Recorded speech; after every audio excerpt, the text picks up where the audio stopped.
warahmatullahi wabarakatuh. Selamat datang di video presentasi kelompok 5. Kali ini kami akan memaparkan materi tentang kebijakan moneter di Indonesia untuk mata kuliah ke Bank Sentral. Terima kasih kepada dosen pengampu kami, Ibu Emilia Embunsari, SOS ME. Selamat menyaksikan penjelasannya. Kebijakan moneter. Kebijakan moneter adalah seperangkat kebijakan ekonomi yang mengatur ukuran dan tingkat pertumbuhan pasokan uang dalam suatu perekonomian negara.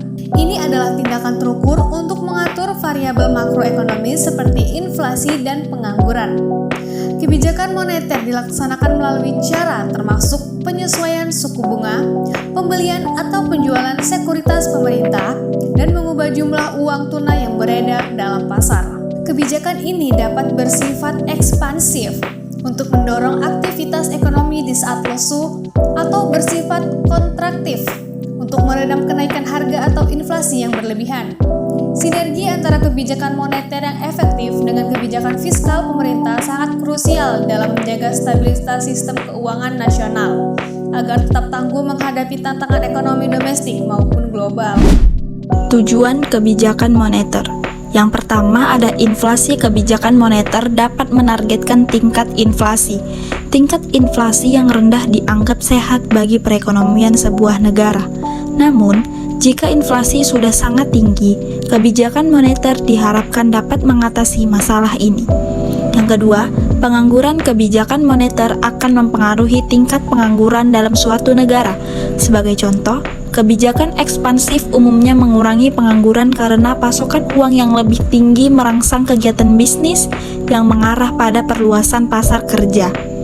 Yang ketiga, nilai tukar mata uang dengan menggunakan otoritas fiskal. Bank sentral dapat mengatur nilai tukar antara mata uang domestik dan asing.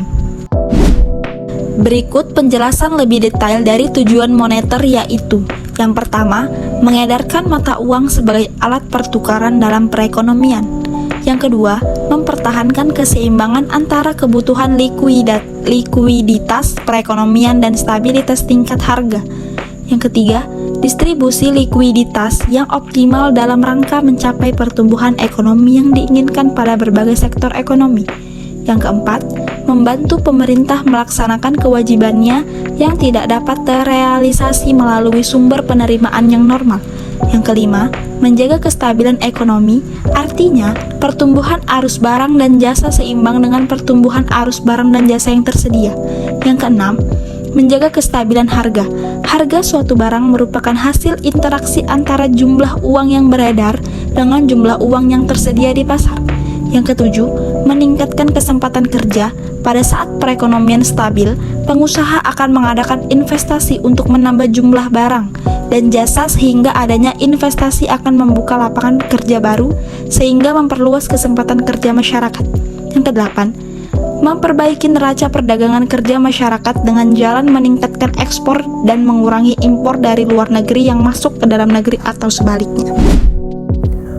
Instrumen kebijakan moneter. Bank sentral menggunakan berbagai instrumen untuk mengimplementasikan kebijakan tersebut. Instrumen yang banyak meliputi penyesuaian tingkat suku bunga. Bank sentral dapat mengatur suku bunga dengan mengubah tingkat diskonto. 2. Giro wajib minimum atau GWM sendiri adalah simpanan minimum yang wajib dipelihara dalam bentuk giro pada Bank Indonesia bagi semua bank. Jika bank sentral meningkatkan giro wajib minimum, bank komersial hanya akan menyediakan sedikit uang tunai untuk diberikan kepada pelanggan dan dengan demikian supaya uang menurun.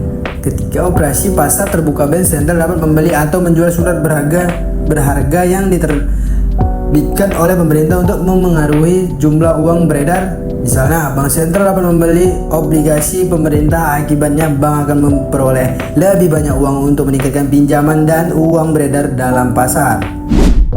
Di bagian ini ada jenis kebijakan moneter.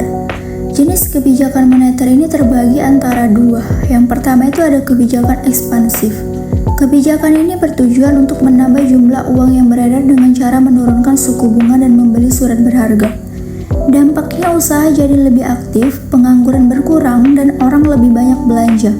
Tapi bisa menyebabkan inflasi naik. Yang kedua ada kebijakan kontraktif. Kebijakan ini bertujuan untuk mengurangi jumlah uang yang beredar dengan menaikkan suku bunga, menjual obligasi, dan memperketat aturan bank, biasanya digunakan untuk menekan inflasi.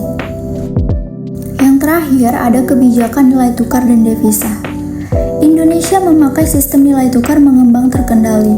Artinya, nilai rupiah ditentukan pasar tetapi tetap dijaga oleh Bank Indonesia supaya tidak naik turun terlalu tajam.